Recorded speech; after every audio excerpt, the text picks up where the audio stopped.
Okay, good morning everyone. Good morning kay Daddy Maestro and advance happy birthday.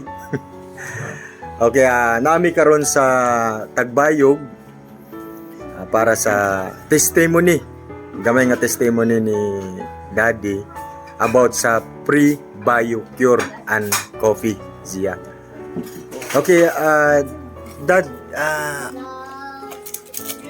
gaano ka kaganda in first intake until now dun sa paggamit ng pre-bio cure and coffee? Sarili pa no, maayong adlaw sa tanan nga makakita nining ako ang buhing testimonyo. Ako day si Vincent Salazar, mag 50 anyos na ugma.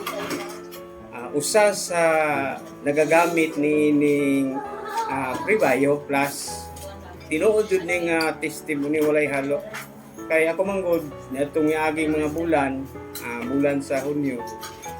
Una ko'y daghan nga gipamati sa lawas. Unang-unang yun ako nasakit ang diabetes, dayon na ako'y heart problem, na ako'y problema sa pancreas, naapod ko'y gibati nga ulcer, gani na hospital gyud ko adto nga time.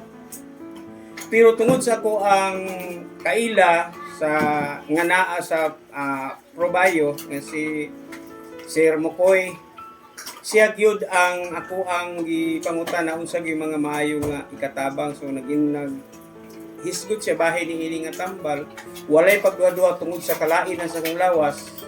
Nipalit gyud ko para sa akong lawas. So sukad sa ako ang paggamit ni ini karon gani usa na ka bulan, gikan sa akong paggamit mga 1 week lang nakita na nako ang epekto ba. Maayo ayon siya. Parisan po na ako og kape matag buntag, kini ang siya.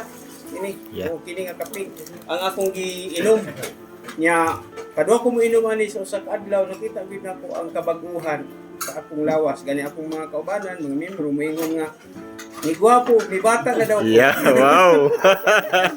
The best. Tungod sa ako ang giinom. So ang akong ika-recommend 100% nga epektibo gyud ang ProBio. Daghang salamat. Mura po siya.